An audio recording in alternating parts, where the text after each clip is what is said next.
Good evening to you all. I welcome you both in the studio and at the receiving terminals to this evening session. The topic of the session is concept, scope and features of distance education.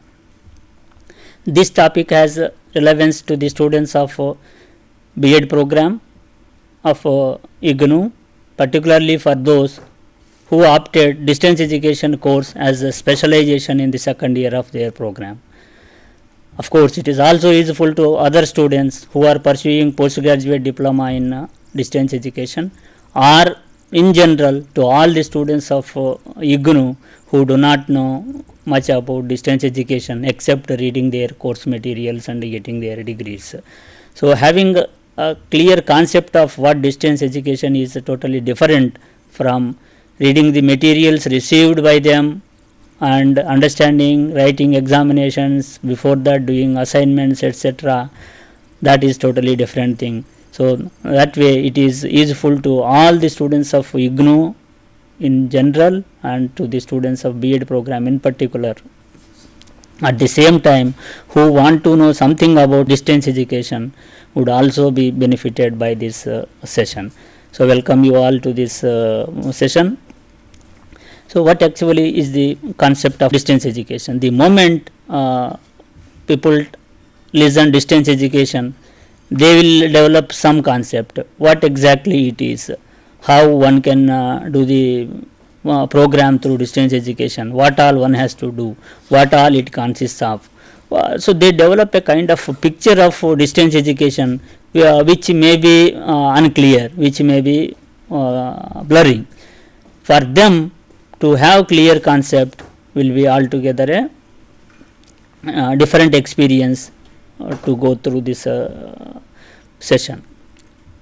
So, the concept, scope and features of distance education you will be knowing in this session.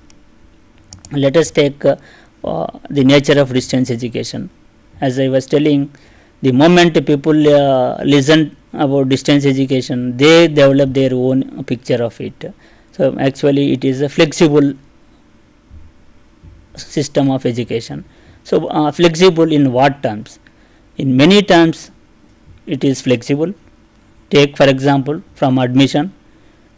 Admission is flexible because unlike in conventional systems of education where admission is done at particular point of time, maybe at the beginning of the year, which is rigid. Contrary to that, distance education is the one which provides flexible admission facilities. At any point of the year, one can enroll for distance education programs, provided that kind of flexibility is introduced by any particular institution. For example, in IGNOU, for majority of the programs, there were 2 times admission, once in January and another in July. But now it has been converted into walk-in admissions, means any time on any day, particularly on working day, you go to any regional center or headquarters of the university, one can acquire the form and one can enroll oneself. That is how it is flexible. Similarly, study time. For example, in conventional systems, student has to attend the regular lecture in the rooms. If one person misses that particular lecture, then he doesn't get the chance to listen to it, because there is no such a facility in that system. That is why it is not flexible, it is rigid. So, as far as study time is also concerned, it is flexible because student gets the material any point of time, he can read it. If he doesn't want to read for a week, yes, he can have that freedom. If he wants to read throughout the day 24 hours without sleep, yes, he can do it, or morning only, noon only, night only, like that. All types of flexibilities one can see. Similar delivery of the content. For example, in distance education, different media are used. Print media is used. If the student is interested, he can look at the study material in print form, or one can watch a video program, or one can listen to audio program, or one can watch the telecast session like this going on. So, in many ways one can receive the content. So, delivery is in different modes. So, that the flexibility is not there in conventional systems. So, that is all rigid. Similarly, assessment.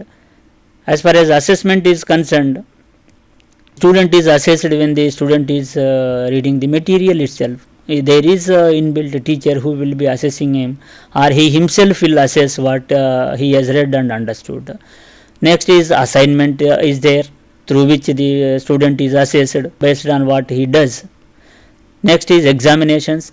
In case of particularly IGNOU, which is offering programs to distance and open mode, there is a flexibility. One can appear for the exams 2 times, that is in December and in June. Now even that facility has been extended, and walk-in examinations have come into existence. Anytime any student who is interested can take his examination according to his convenience. Of course, there are certain procedures, not that today I want to give straight away, I will go to regional center or headquarters, then ask the concerned person, okay, I wanted to give. That is not the case. Online means on any date whichever is convenient, you fulfill certain formalities and give the examination. That is how it facilitates examination. In that sense also it is flexible. Similarly, evaluation. As far as evaluation is concerned, there are 2 types of evaluations. One is continuous evaluation, another is term end evaluation. Term end exams are conducted to do the term end evaluation of the student's performance, and continuous assessment is done through the instrument of assignments submitted by the students. So in all these terms, the distance education system is very flexible. It is non-conventional in nature.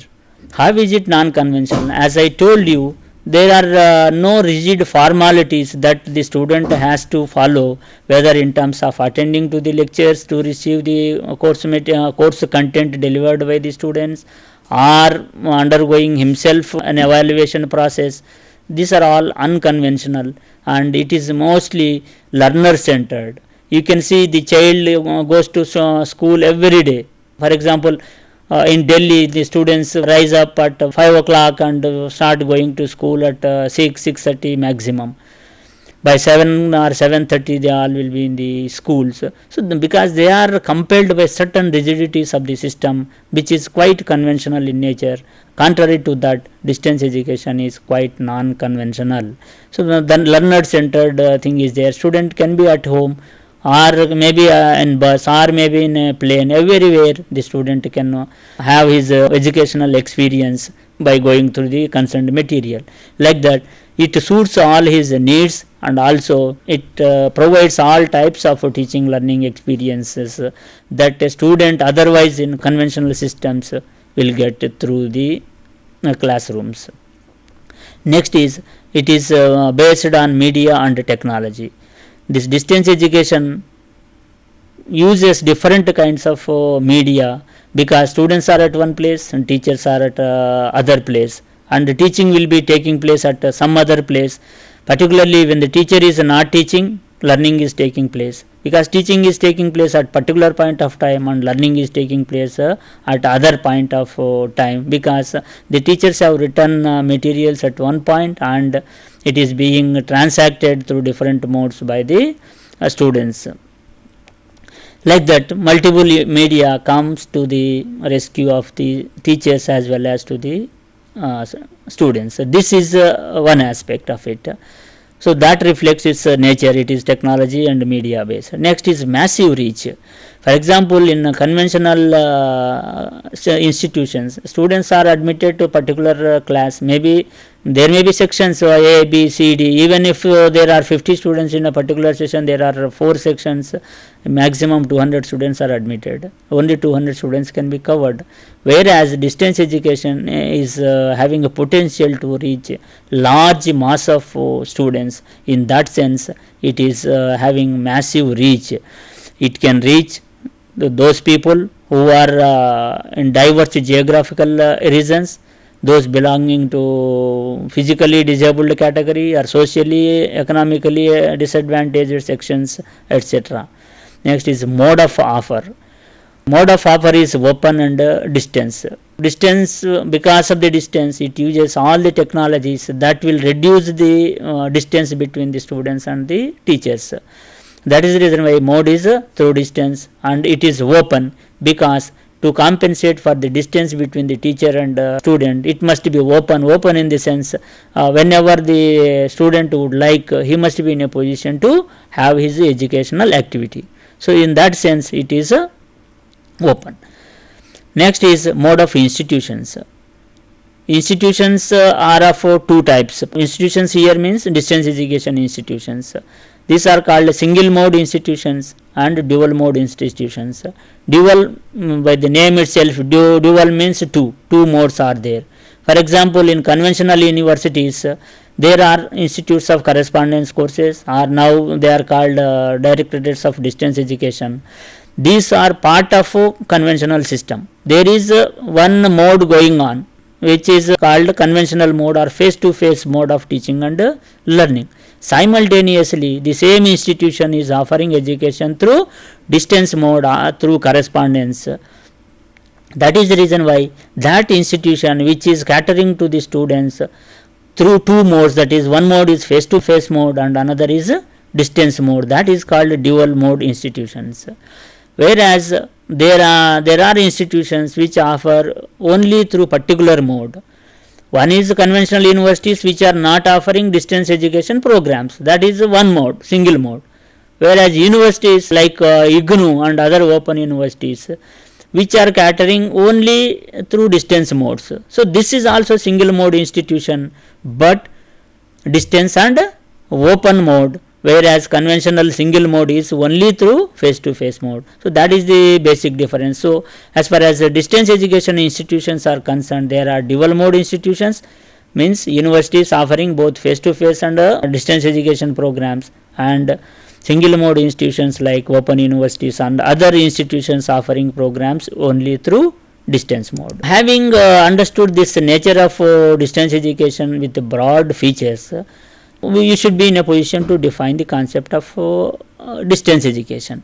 But before we understand the concept, we can always have a look at what others have said. So there are many thinkers who have propounded many theories, and they have made the concept clear in their own sense. But there was always improvement that has gradually taken place. For example, Wedemeyer is one who has made an attempt to define distance education.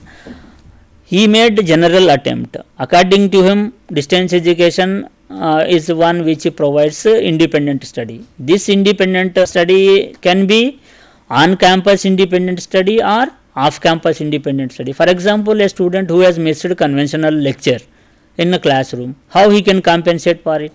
If there is a provision, even if he has not attended the lecture, then he can as well have the same at any other place.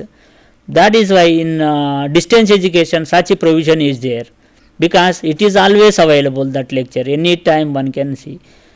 This is how Wedemeyer made an attempt by calling it as an independent study, which facilitates independent study of the students, is called distance education. But later thinker Moore, he revisited the concept with more improvement, because he simply made general kind of exposition of the concept of distance education. But what are all the things that facilitate distance education have been included in the definition of Moore? According to him, different media are used. Media may be print, media may be electronic or something else. So all these media will facilitate independent study. So here distance education is one which is facilitated by different media that comes to the rescue of the students and the teachers. Next is another author is Doman. Another expert is Doman. He has provided for the supervision of the teaching learning processes, particularly learning activities undertaken by the students. How one can monitor, for example, distance is there, student is at one place, teacher is at another place, but what the student is doing, how one can understand? Is there such a provision?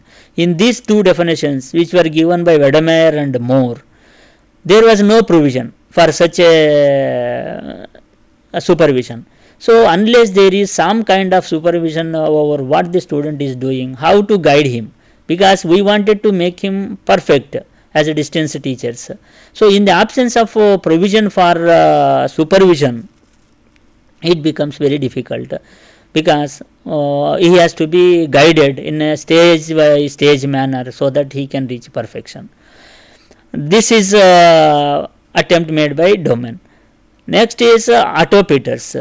According to his concept of distance education, it is an industrialized form of teaching. Industrialized form of teaching means it can cater to large number of students. Like for example, industry is a soap industry you take. There is no house nowadays without soap, except in certain remote tribal areas where people may not be even willing to use soaps, and they may have their own materials which they may be preparing and using.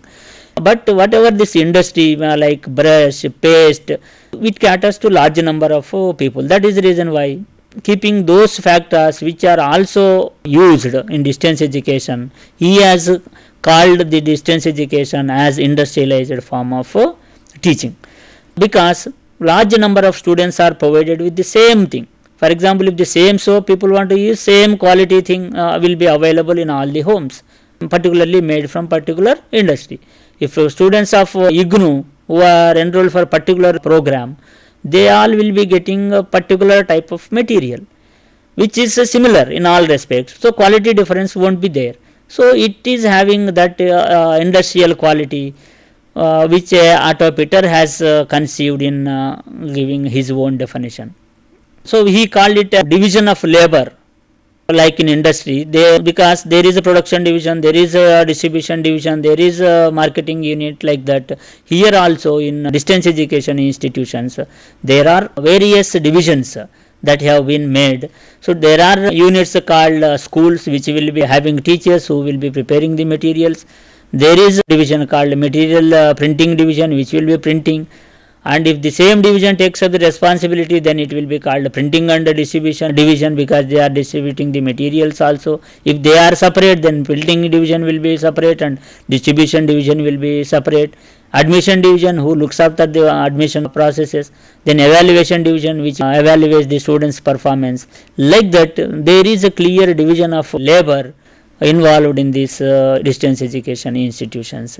That is the reason why Otto Peters called it as industrialized form of teaching. Holmberg is another thinker who has called this distance education as a two-way postal communication.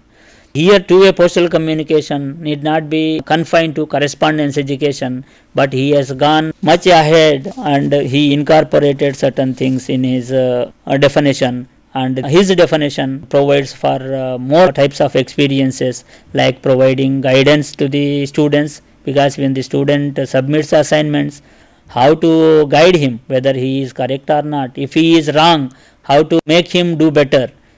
So that is how he has come out with provision for didactic communication, which was propounded by Holmberg. Here this two-way postal communication is also facilitated by clear-cut written communications between the students and the teachers after the students start reading and doing something.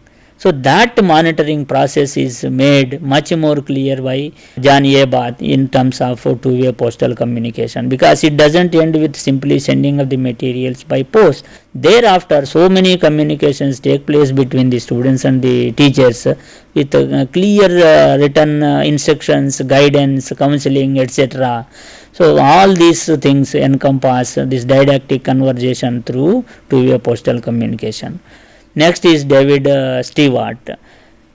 He introduced human element in the industrialized form of teaching and learning. He is an advocate of the necessity for personal contact between the student and teachers. Whatever the best materials are written, whatever the didactic communication that may take place between the distance teacher and the distance student through written communication, there is a need for a kind of face-to-face interaction between the teacher and the student of the distance education institution. That is essential, because that will altogether give different kind of interaction, which would be facilitating the movement of the student in his academic progress when certain hardships are there, which can only be resolved through personal interaction facility. So for that purpose, David Stewart has incorporated the element of human interaction in distance education. That is how in IGNOU, for example, there is a counseling facility provided at all the study centers, where student can, at any point of time during the academic year, particularly on the timings given, during those times he can go anytime and he can get his doubts cleared or additional information received, or something to be submitted and discussed with different persons, maybe academic counselors who are trained by the teachers at the headquarters, or the study center staff dealing with the administrative matters, because he may have certain administrative problems which can be by the study center only. For example, if there is no provision of study centers and no facility for the student to meet either with the academic counselors or the staff manning the study centers, then in such cases, if there is no proper communication from the headquarters to the students, then he will get frustrated and his problems won't be resolved, and he may bid goodbye to the process of distance education. That is the reason why this human element in distance education plays very crucial role at crucial points of time in the progression of distance education student. So if you go into the details of these propositions and their basis for propounding this, you will be having better concept of it. For example, as per Wedemeyer, the learner is having autonomy. So that is one aspect, autonomy of the learner. As I have been telling, he can read at any point of his convenience, with any speed he likes, with any number of breaks he want to have. All these things are possible. That is how he is having autonomy. Next is there is distance between teacher and the learner, and whatever the processes are followed, these processes must facilitate the missing parts of the direct interaction between the teacher and the students. That's the reason why it has led to a kind of social evolution, and so many such alternatives have begun. That is the reason why later thinkers have come out with different additional facilities or components in distance education. Distance education has a democratic philosophy underlying it, because in conventional classroom teaching, what happens is there are students, they may be listening, but for example, some students goes off the mode and he doesn't pay attention to what the teacher is having. Then all of a sudden he recognizes that he has missed something, and he fails to understand what the teacher is talking later on, though he is quite attentive. There is actually gap, but he is very nearer to the teacher in terms of physical presence. Physical presence is just a few feet or few meters between the two, but there is a large communication gap or distance between the communication between the student and the teacher. So that distance is much more serious than the distance between student and teacher in the case of distance education. That distance is bridged by the teaching learning materials, because this material, for example, if he was reading then for a while he gets a nap or he enters into deep sleep, nothing wrong, because again once he wakes up he can start from the same point from where he has gone into sleep, which is not possible in conventional system. So this is the philosophy that is backing the distance education, which is more democratic, because this is not available only to few students. It is available to all the students who are able to read these materials. So that is how it is democratic. and this technology and communication facilities are also equally accessible to all the students, whichever are provided by the institution or the institutional centers, at the regional centers or at the study centers or at the headquarters, whosoever can come, they are all equally accessible. So that is how also it is democratic. Next is structured system. This distance education has its own structure. It doesn't happen in air because it is at a distance. So it has its structures that will be facilitating the transaction of the teaching learning activities or the processes through which the student is gradually carried from beginning to the end of the program and facilitated to acquire his degrees. According to Moore, it is a slightly advanced definition of independent study, and here there is, though distance and autonomy both are common in both the definitions, Moore introduces dialogue and individualization. This dialogue, according to him, must facilitate more and more interaction, and it should facilitate each individual's dialogue. Each individual, in the sense, each learner must be in a position to interact with the teacher. So that is how it should cater more to the individualized interaction, and that was not there in the Medemeyer's definition.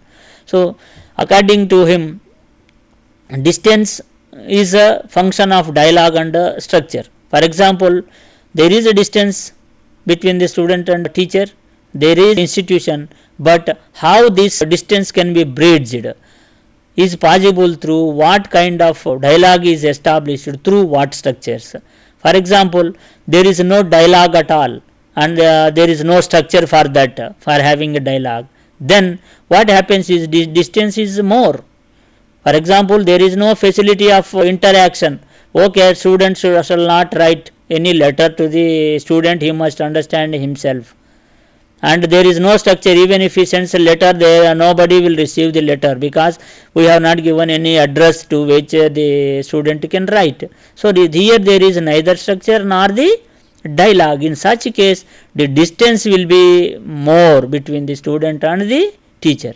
For example, there is no dialogue, but structure is there. For example, if you ask a student to write to some place, but there is no facility, the person is not in a position to respond to that because it has to be done by somebody else. For example, if the teachers have to do it, one teachers have clearly mentioned that we do not want to receive any letters, you send on your own by going through the materials. But in such cases, there won't be interaction facility between the students and the teachers. That was the second level, where there is a structure but there is no dialogue still. Third is where there is a scope for dialogue but no structure is there. For example, institution is there, student can send the letters to the institution, and no teachers are there in that place, and letters are received by somebody else. There is no structure through which communication can be dispatched. Even if the teachers are aware, students will receive, but there is no mechanism how to send it, because if the student has to respond to all teachers and teacher has to spend from his own pocket for which the institution doesn't pay, then there is no structure, though there is a facility for dialogue. So all these things must be facilitated. Yes, okay, whatever the letter you receive, you respond accordingly. If the teacher is facilitated or there is something which can provide for that, or some other person who can take care of that, then there is scope for dialogue. But better facility is that there should be dialogue as well as the structures which are efficient. Then the distance would be nil, one can say. For example, if there is a facility for interaction through written mode, any student can write to these addresses or to these persons, he will get the reply within the given time, maybe in a week or 10 days. Then there is a facility for dialogue, because there is a facility for dialogue with a structure. That is through print mode he can have. Next, for example, telephone number is given. Okay, student is free to give a ring during this hours or during 24 hours. If there is a person to attend to the student 24 hours, then that is excellent facility, because structure is there and there is dialogue. Similarly, teleconference is going on, and at all, for example, at all study centers and regional centers, without any exception, there is a receiving facility for the transmissions, and student is given access to telephones, and you are free to interrupt even now. So this is how we can reduce the distance. Though I am at the headquarters in Delhi and you are at any other place in any part of the country, we can feel that there is no distance at all between. So this is how Moore has defined the distance as a function of dialogue and structure. Next is industrialized form of teaching and learning, which is given by Otto Peters. According to him, the rationale for calling it as industrialized form of teaching is that intention. Intention is to reach maximum, content, same content to all, methodology, clear cut methodology, which is possible for everyone to go through, undergo, personal characteristics. If there are different personal characteristics, it will help in catering to those characteristics. Then socio-cultural background. If you are from different culture, different society, distance education is providing that facility, because if you are available here, you can come and collect your material if you want. If you are at some other place where only postal facility is available, then we will send it through post. So this industrialization must have some rationale. So the rationale is having all these characteristics. So industrialized characteristics of distance education include, as I was telling with reference to other definitions, division of labor, mass production of teaching learning materials, and systematization of work procedures and layout. So everything is made possible for the student, right from the entry of the student into the program to the exit of the student till he completes the program and acquires his degree. Everything is facilitated through division of labor that is done in the form of different schools, divisions, units at headquarters, and regional centers at the regional level, and study centers at the grassroots level. Everything is systematized, and there is a clear layout of it, who will be doing where, what, through which means and all. It is all facilitated. So it reflects the clear industrial characteristics of distance education. Next is pedagogical aspects. Though it is a distance education mode and industrialized form of teaching and learning is there, there must be clear cut teaching learning interaction that should take place, that covers under pedagogical aspects, and these pedagogical aspects are taken care of through educational communication, through multiple media which are all used by distance educations, particularly open universities, more so like the one you are in, that is IGNOU, because all facilities in the sense printing material printed material is supplied. For those who just want to listen, for them there is audio cassette facility. For those people who want to watch video programs are made and distributed, and who wants to have interaction through teleconferencing sessions like this, you are free to interact. You can take schedule from the published documents of IGNOU and listen to these telecast sessions, which are the schedules of which are communicated in advance, much in advance, so as to facilitate the learners to reach the receiving terminals of the transmissions. So this is how it is covering pedagogical aspects. Like that, more options are left for the learners to use at any point of time. Next is homework. There is a didactic communication which is guided. So this has been introduced by Holmberg. According to him, this self-study, autonomous reading and independent study, these are all the three facilities that can facilitate the didactic conversation with technological facilities used by the institution to bridge the gap between the students and the teachers. So this may be in terms of real didactic conversation, means real time, like telephone or face to face interaction, they can have real time interaction, or they can have written or printed in interaction through written or printed material. Next is simulated interaction. One can, it means it is not real, it can be created for the facility of the student. So that is taken care of in writing the materials, because teacher who is built into the material, he will be interacting with the student. That is a kind of internalized study of the text, wherein he will rather experience that there is a teacher talking to him and he is listening to that. That is because of the conversational style of writing the course materials which are supplied to the students, because these are written by the trained teachers. Next is two-way personal communication, which I was talking in general, was advanced by Bath, is a thinker in distance education. According to him, his pedagogical significance is there in the two-way communications, which can be taken care in the form of tutor comments. These tutor comments are written on the assignments. When the tutor writes comments, this may fall under any one of the categories. They are academic communication, which the teacher will guide as far as this particular content is concerned, this style of writing is concerned, this coverage of content is concerned, it is not adequate, you can improve like this. So clear cut guidance will be given.